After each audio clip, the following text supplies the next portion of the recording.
I was never supposed to be just another employee. That's what my father used to say when he convinced me to join the family business right after college. "One day, this will all be yours," he'd repeat, like some overused mantra, as if that promise alone could compensate for the endless unpaid overtime, the lack of benefits, and the sheer exploitation disguised as commitment to the family legacy. Well, for nearly 10 years, I gave everything to that company: marketing strategies, client expansions, sleepless nights solving problems my brothers never had to touch. And yet, I was still treated like an overpaid assistant, while they got promotions, bonuses, and a seat at the decision-making table. The final straw came on a Tuesday afternoon. I had just wrapped up a major deal that brought in more revenue than the company had seen in years. My father barely acknowledged it. Instead, he called me into his office to remind me that my loyalty should be stronger than my need for validation. That's when I saw it, the email that would change everything. A headhunter had reached out, offering me a position at a competing firm with triple the salary, full benefits, and a leadership role. For the first time in a decade, I realized I didn't have to stay. I didn't owe them anything. I stared at the email for a long time, my heart pounding in my chest. It felt surreal, like someone had finally handed me a key to the prison I hadn't even realized I was locked in. I didn't respond right away. Instead, I closed my laptop and walked out of my father's office, feeling something unfamiliar but intoxicating. Power. For years, I had accepted every dismissal, every time my ideas were stolen, every meeting I was excluded from. But this was my moment, and I was going to make it count.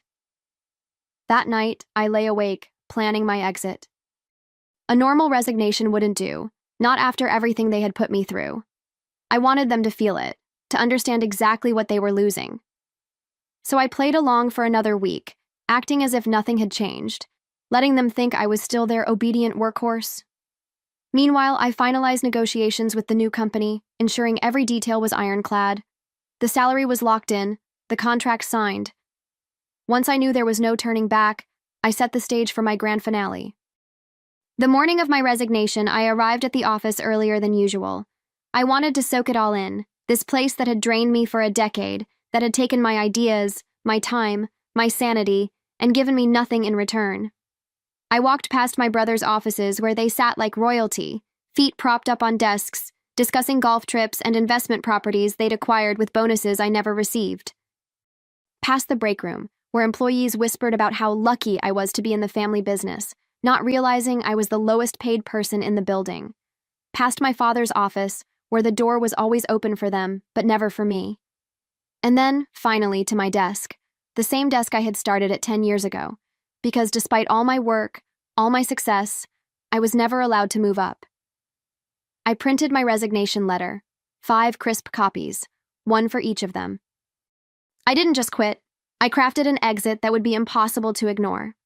The letter detailed every major deal I had closed, every client I had brought in, every project I had salvaged when they had failed. I included exact numbers, percentages, and the undeniable truth. I had been the backbone of this company, and they had treated me like an afterthought. But the real masterpiece? The final paragraph. "By the time you read this," I wrote, "I will have accepted a leadership position at competitor's name, where I will finally be compensated for the value I bring. I wish you all the best in figuring out how to replace me. I suspect it won't be easy." I walked into the Monday morning meeting like it was any other day. My father sat at the head of the table, flanked by my brothers, their faces filled with the usual smug indifference. The department heads trickled in, a few nodding at me as they took their seats. I waited until everyone had settled before standing up. "Before we start," I said, my voice calm, controlled, "I have something important to share." I reached into my folder, pulled out the resignation letters, and placed one in front of my father, one in front of each brother, and then, for good measure, handed a copy to the CFO, whose eyes flickered with interest. For a second, there was silence. Then my father scoffed. "What is this?"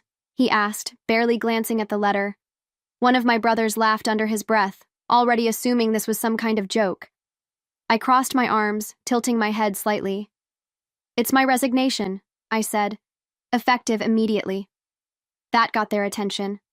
My father finally looked down at the paper, his expression shifting as he read the details. My accomplishments, my contributions, laid out in a way he had never acknowledged before. And then the final blow. My new position, at their biggest competitor, leading a team that would directly challenge everything they had built. The room went dead silent. I could see it sinking in, the realization that I wasn't bluffing. My father's fingers tightened around the paper, his jaw clenching so hard I thought he might crack a tooth. My eldest brother, the golden boy, looked at me like I had just slapped him across the face. "You're leaving? Just like that?" he scoffed, trying to sound amused, but there was an edge to his voice. "After everything Dad's done for you?" I let out a sharp laugh, shaking my head. "Everything he's done for me?" I repeated, savoring the moment. "You mean the years of underpayment? The broken promises? The way I was treated like a disposable intern while you two got raises for showing up late and leaving early?" I turned to my father, whose face was turning an alarming shade of red. "You always said this company would be mine someday. But let's be honest, that was never going to happen. And now, it doesn't matter, because I don't need it. I got a better offer. One where my work is valued, where I don't have to fight for a fraction of what you hand out to them without question." I gestured toward my brothers, who were now shifting uncomfortably in their seats. My father slammed the letter onto the table, his nostrils flaring. "You're being emotional," he barked, like he always did when he wanted to shut me down. "You're making a mistake. You think some outsider company is going to treat you better than your own family?" I leaned forward, resting my palms on the polished wood of the conference table, meeting his glare with a steady, unwavering gaze.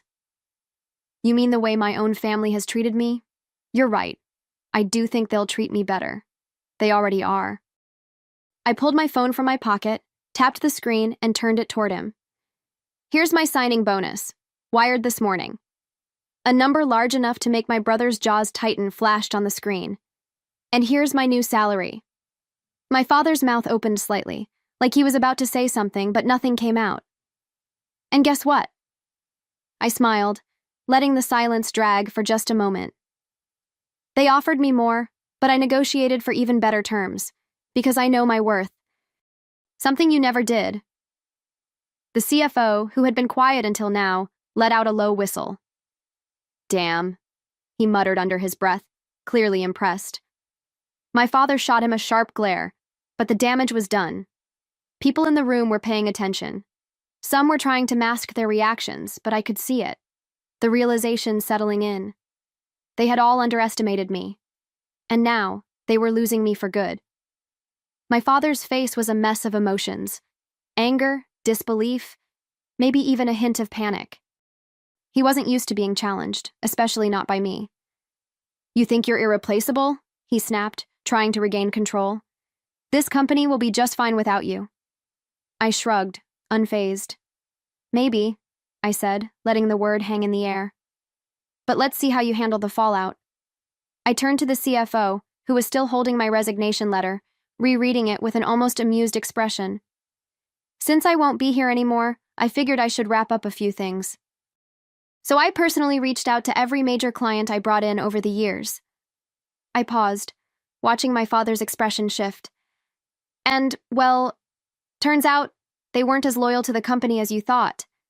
They were loyal to me." A ripple of tension spread across the room. My brothers exchanged nervous glances, the weight of what I was saying finally clicking into place. "You didn't," my eldest brother muttered, his voice low, almost pleading. I smiled. "Oh, I did. And most of them? They'll be moving their contracts to my new company. Some already signed the paperwork." I tapped my phone again. "Want to see the confirmations?" The silence that followed was thick, suffocating.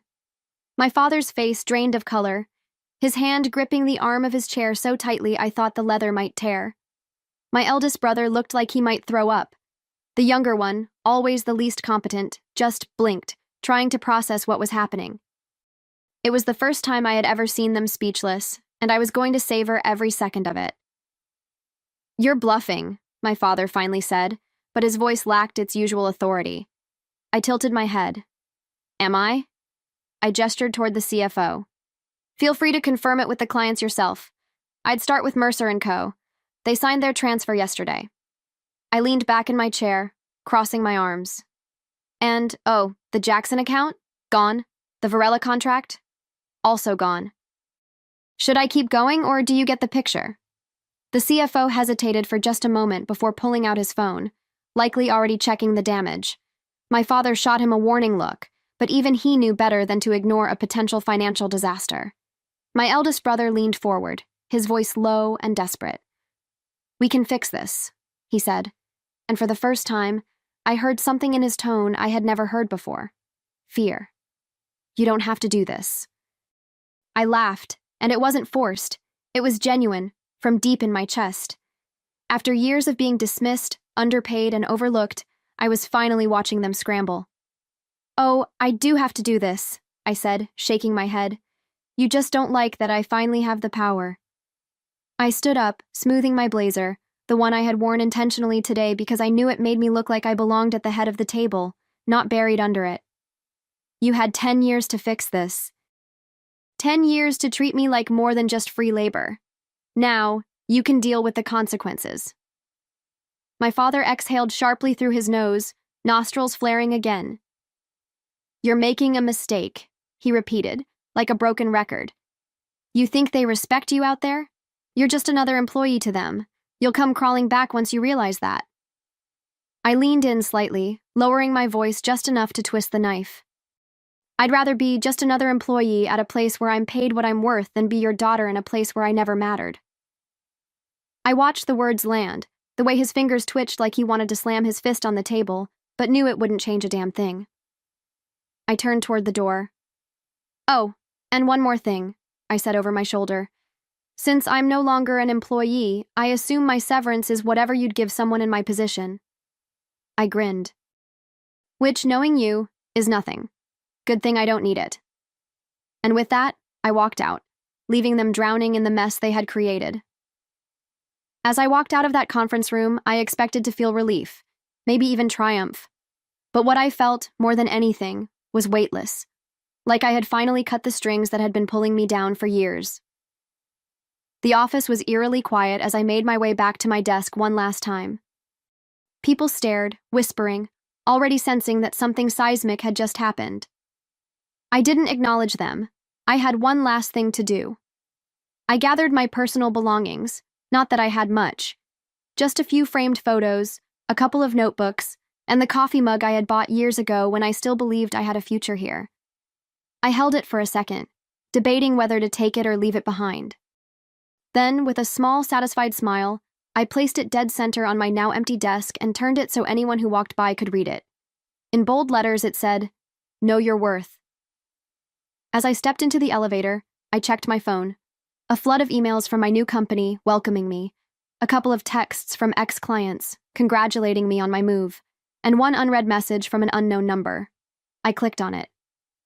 "You won't get far without us. You'll regret this." No name, but I didn't need one. I knew exactly who sent it. I smiled, shaking my head as I tucked my phone into my bag. They still didn't get it. I wasn't looking back. I wasn't regretting a damn thing. I had already won.